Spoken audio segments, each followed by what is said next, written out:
পালালে আমার বন্ধু আগে ফুটা ফুলের মধু পালালে আমার বন্ধু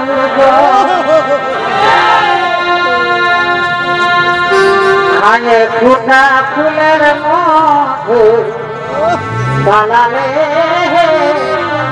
এখন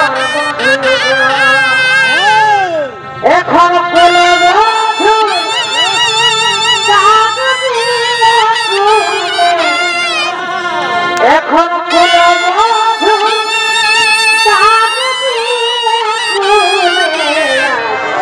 গেলে ভুলে কাছে কাছে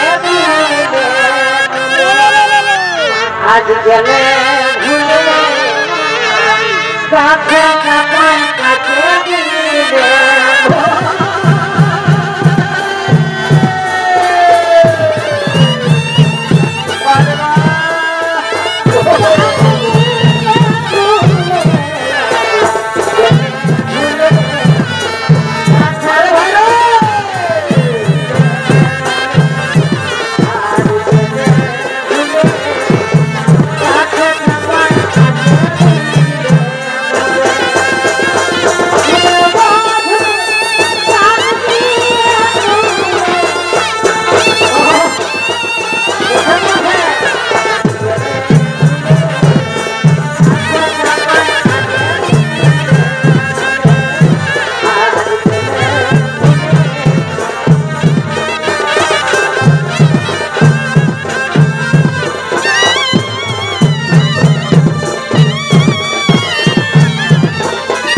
दर्शक मंडली मातृमंडली स्नेहेर छोट छोट भाई ओ बोनेरा एबारे आपनारा कोरमा ग्रामेर ओस्ताद हेमचंद्र माहातोर छो सम्प्रदायेर पक्ष थेके जे बलाखानी देखते पाच्छेन एई बलाखानीर नाम हच्छे विश्वेर प्रतिज्ञा बायम्बर अभिशाप।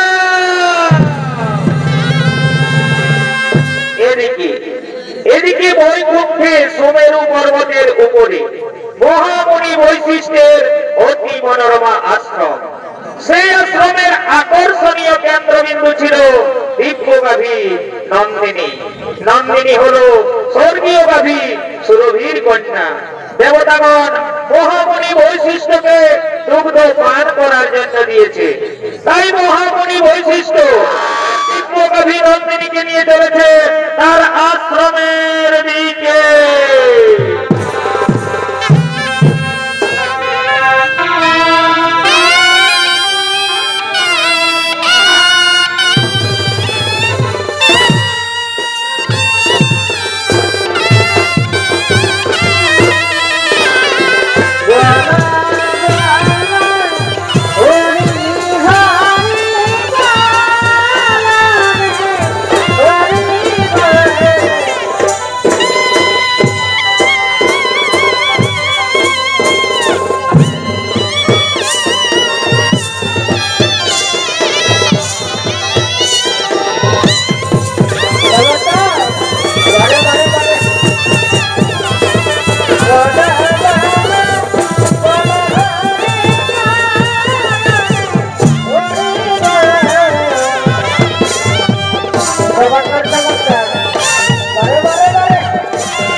থাক, ততক্ষণে আমি কিছু খাবার জোগাড় করে নিয়ে আসছি। তুই আমার গোয়ালে থাক, কোথাও যাসনি যেন। আমি এক্ষুনি আসবো, আমি এক্ষুনি আসবো, আমি এক্ষুনি আসবো।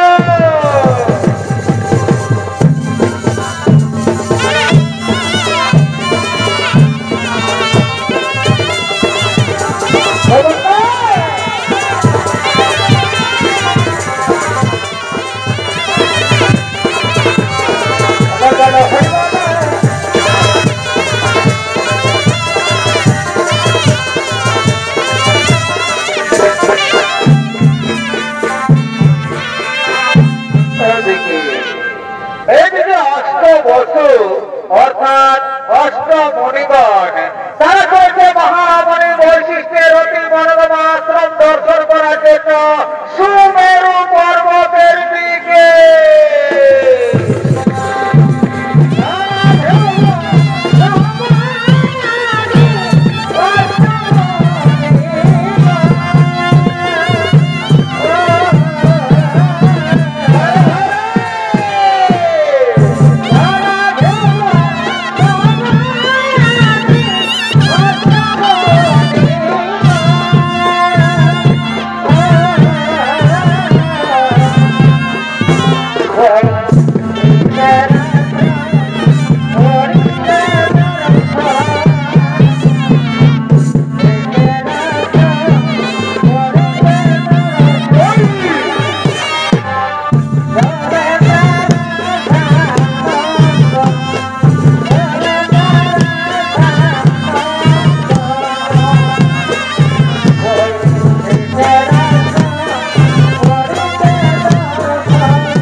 ভাই মনিবার তোমরা দেখছো দেখছো কি সুন্দর একটি গাভী। আরে ভাই সত্যি তো গাভীটি তো খুব সুন্দর। আরে ভাই শোন শোন শোন শোন, তোরা জানিস না এই গাভী হলো স্বর্গীয় গাভী সুরভির কন্যা। দেবতাগণ মহামণি বৈশিষ্ট্যকে দুগ্ধ পান করার জন্য দিয়েছে। এই গাভীর দুগ্ধের এমনই গুণ, যদি বর্তমাসী একবার পান করে তাহলে 100 বছর পর্যন্ত তাদের পরমাও বৃদ্ধি পায়।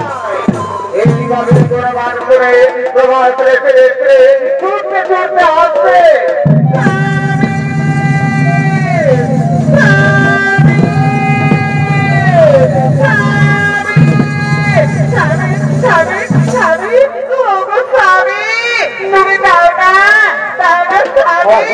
তুমি আমার এই গাভীটি বন্ধ করে দাও। এই গাভীটি আমার ভীষণ প্রয়োজন। আমি আমার প্রিয় বান্ধবীকে এই গাভীটি উপহার দেব। তাও স্বামী দাও, তুমি আমার এই গাভীটি হরণ করে দাও। না প্রিয় না, এই গাভী আমি হরণ করতে পারবো না। তাছাড়া আমরা মনে নিতে পারে এই গাভী হরণ করে আমরা কি করবো? স্বামী তুমি জানো না ওই বর্তমানে ঈশ্বরের কন্যা সিন্ধবতী আমার প্রিয় বান্ধবী, সেই গাভীটি আমি তাকে উপহার দেব। তাও তাও স্বামী দাও, তুমি আমার এই গাভীটি হরণ করে দাও। ওরে ভাই মনে ভাই তোমরা বলো আমি এখন কি করবো? তুমি কি করবে সেটা আমরা বলতে পারবো না, তবে এটা আমরা বলতে পারি এই গাভীটি তুমি হরণ করো তাহলে মহামণি বৈশিষ্ট্য আমাদের কাউকে ছাড়বে না।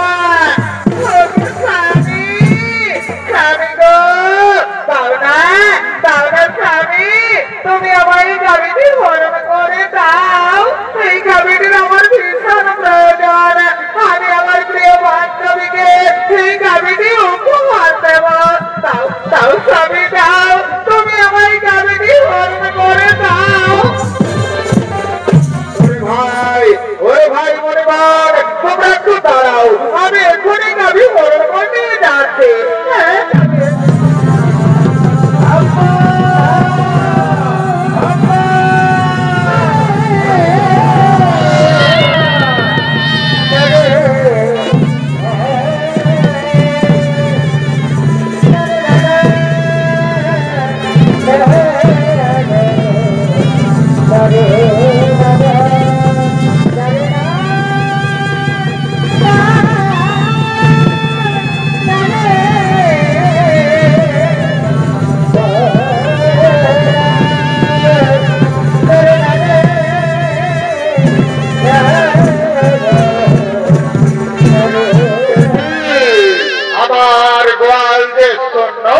কোথায় গেল আমার দেখবো গাভী নন্দিনী?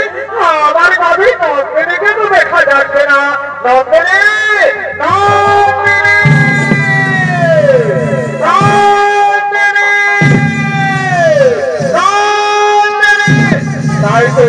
আমার দেখবো গাভী নন্দিনীকে তো কোথাও দেখা গেল না।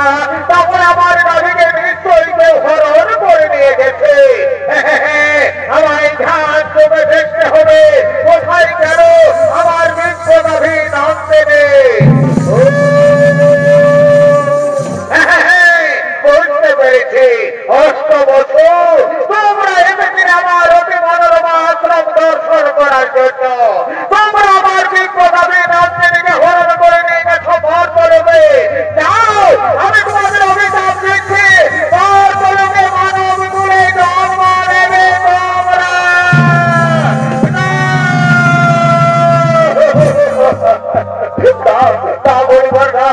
আপনি আমাদের এত বড় অভিশাপ দেবে না, আপনি আপনার অভিশাপ ফিরিয়ে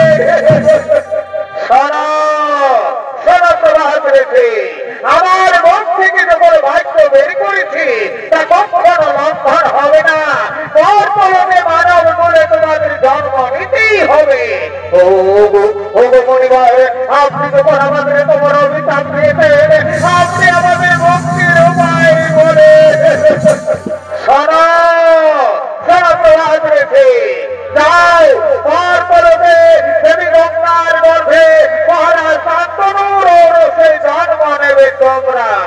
আর বাকি 7 জন ঋষি যারা তোমার সঙ্গে ছিল তাদের অপরাধ একটু কম, তাই তারা জন্মের পরে মুক্তি লাভ করে ফিরে আসবে এই বলবে। আর যেহেতু তুমি তোমার স্ত্রীর কোথায় আমার বিশ্বকবি নন্দিনীকে হরণ করে নিয়ে গেছে বর করবে,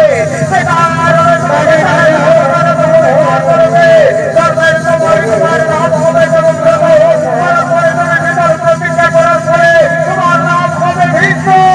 আমার আশীর্বাদ, আমার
পুরাণ প্রমাণ অনুযায়ী মণিগণের অনুরোধে 8 বছর মুক্তির পরে দেবী গঙ্গায়নের বর্তমানে দেবী গঙ্গার গর্ভে মহারাজ শান্তনুর ঔরসে জন্ম নিলেন 8 বছর। 8ম গর্ভে জন্ম নিলেন প্রভাত ঋষি।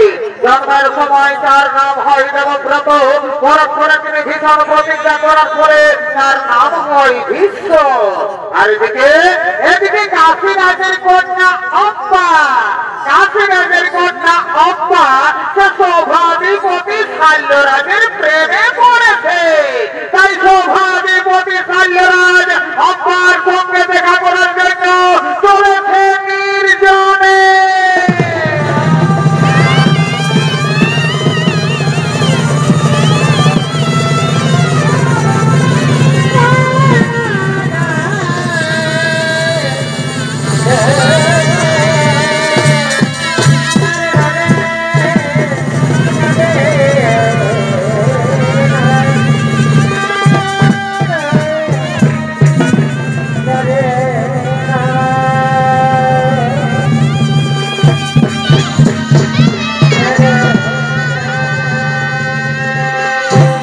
তাই তো অম্বা তো এখনো এলো না। আর কতক্ষণ আমায় অম্বার প্রতীক্ষায় থাকতে হবে? আমি এসেছি, আমি এসেছি কুমার। একই অম্বা, তুমি এত দেরি করে কেন এলে অম্বা? অম্বা তুমি কি বলতে পারো আর কতদিন আমাদের এইভাবে লুকিয়ে লুকিয়ে প্রেম করতে হবে?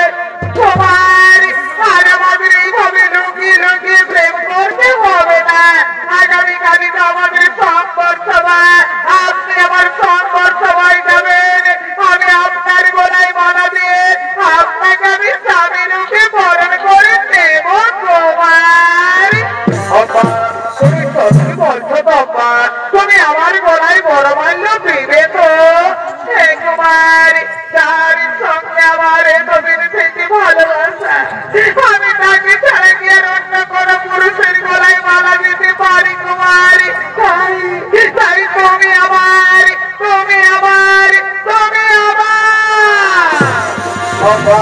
জানো মা আজ আমার কি আনন্দ হচ্ছে আজ আমার আনন্দে নাচতে ইচ্ছে করছে সত্যি বলছে তোমার আমারও তাই আজ আমার আনন্দে গাইতে ইচ্ছে করছে আমার আনন্দে ভরা আমার আনন্দে ভরা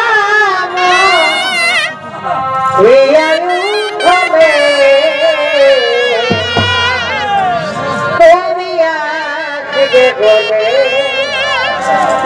তুমি আসবে বলে রেখেছি কপুর ঢেলে শীতল জলে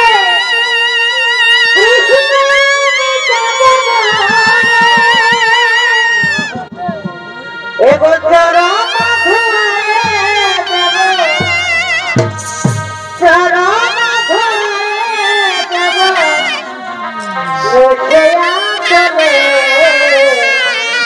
তুমি আসবে বলে তুমি আসবে বলে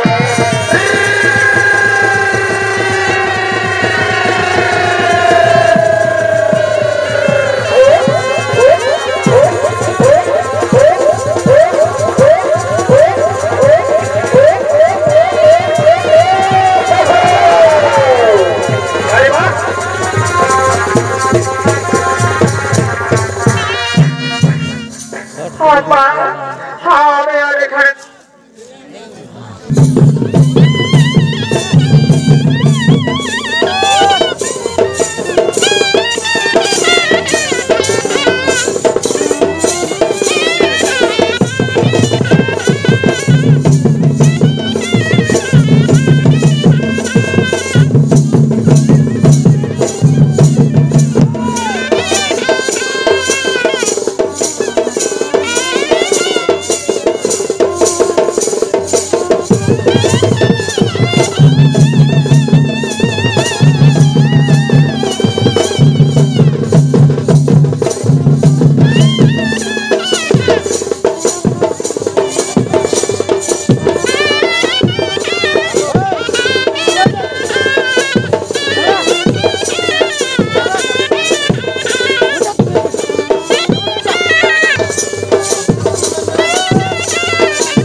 ফুলের মধু খাইল না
হাতে সব প্রদান করুন মহারাজ।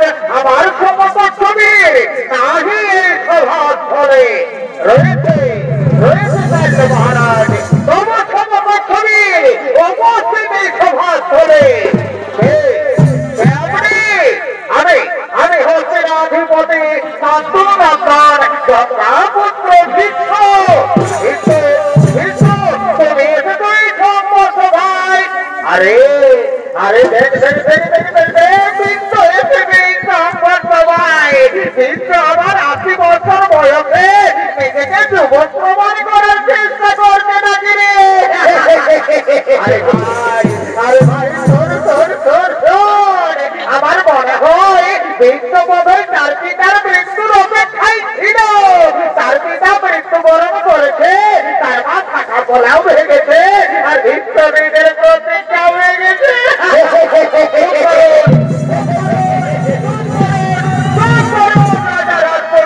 আপনারা সকলে চুপ করুন।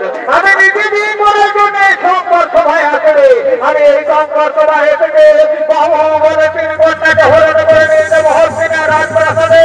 আমি আমার ভাই বিচিত্র বীরকে রানী বানাবো। তারা হয়তো যদি থাকে কারো শক্তি, তাহলে এটাই ভীষ্মের সম্পর্কে ভীষ্মদের এই সংঘর্ষ ভাই থেকে আমার ৩ ঘন্টাকে করবো হরণ। তাহলে ধরাস্ত নয়, আমি তোমার বন্ধু জীবন। তাই হোক তাই হোক।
মন আজ আমার বড়ই চঞ্চল, তাই আর সবার কাজ কিছু হবে না।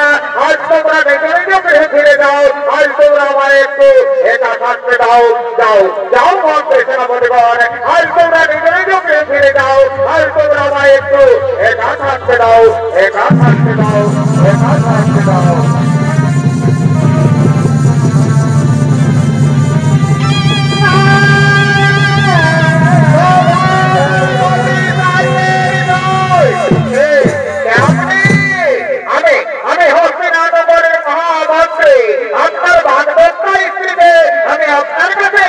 মহারাজ আপনি গ্রহণ করুন।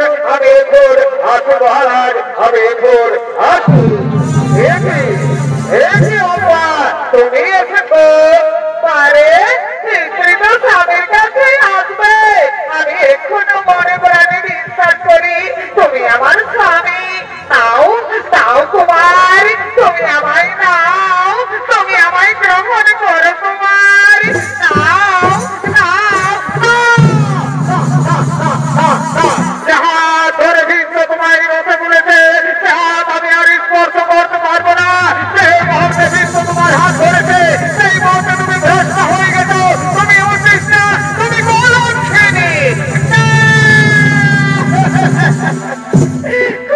প্রিয় সমাজের গোলক্ষ সাল্যরাজ, আজ আমায় বলছি গোলক্ষিণী। চুপ করো, চুপ করো দুর্বিষীণা নারী। আমি আবারও বলছি, সেই মুহূর্তে ভীষ্ম তোমার হাত ধরেছে, সেই মুহূর্তে তুমি ভ্রষ্ট হয়ে গেছো। তুমি ভীষ্মের অদৃষ্টা, তুমি ভীষ্ম প্রতিম অপরিহিতা। তাই অপরিহিতা নারীকে আর মহারাজ সাহায্য করে তিনি গ্রহণ করবে না। তুমি তোমার ভীষ্মদেবের কাছে ফিরে যাও, তুমি তোমার ভীষ্মদেবের কাছে ফিরে যাও।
अरे भाई की मजा रे भाई की मजा এইটা নামেই তো বিহাঘর যত পারবি ফুর্তি কর বিহাঘরে ঘর রাজা ঘরেই হোক আর গরিব ঘরেই হোক এই লাল আর এই সাদা এগুলা চলবে ডিজে বাজবে আর নাচ কইলেও হবে এই কালিন্দী বাবুরা আয় আয় আয় তাড়াতাড়ি আয় লগনটা বাজাতে যাই। আচ্ছা আচ্ছা আচ্ছা আচ্ছা গান ধরতে হবে। ঠিক আছে একটা গান ধরছি বাবুরা, গানের তালা তালা কহা বাজনাটা নিয়ে চলে আয়। তোরা ঝিলির শাড়ি টানা গায়ে গলি ছিল এ বিমলার বারে বারে বারে বারে বাচ্চারে পাঁচতলা তোর ঝিলিক শাড়ি তারা গায়ে তুলিছিল এ বিমলার বিমলার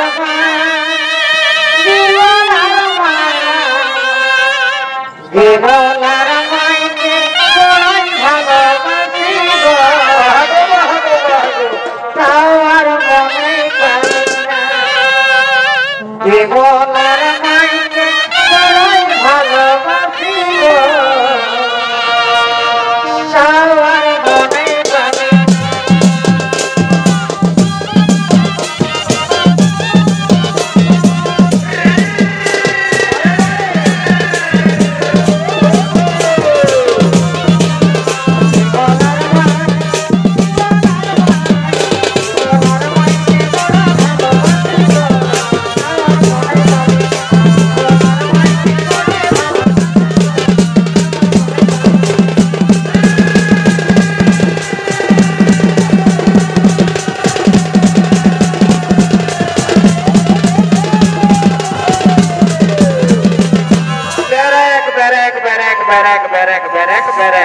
আরে ভাই রাজা ঘরে বিহা ঘর একটা রঙিন দেখে গান ধর আচ্ছা ঠিক আছে ঠিক আছে রবির বোতল দেখে আমার মাথাটা ঘুরা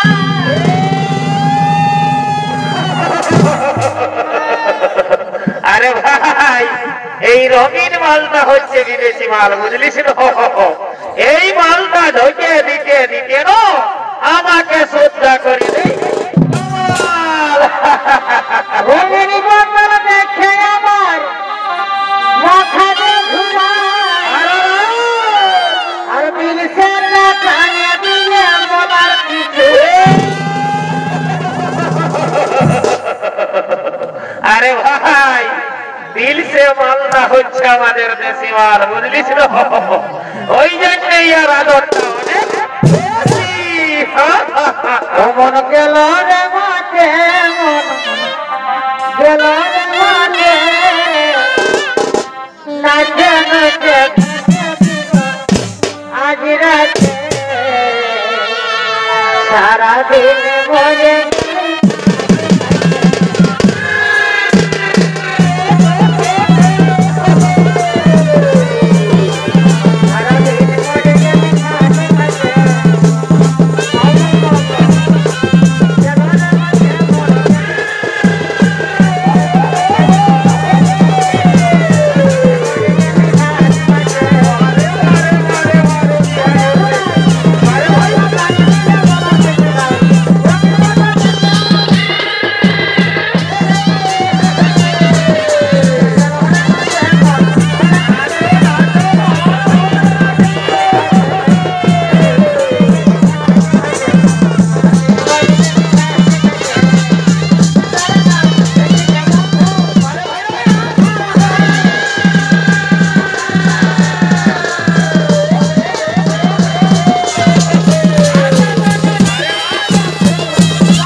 মহারাজ শাল্য তোমায় প্রত্যাখ্যান করলো কেন?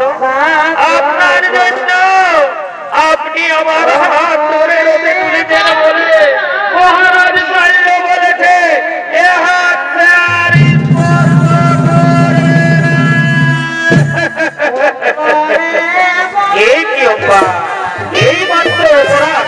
চলো চলো অব্বা, আমি তোমাকে নিজে মহারাজ শাল্যের কাছে পৌঁছে দেবো।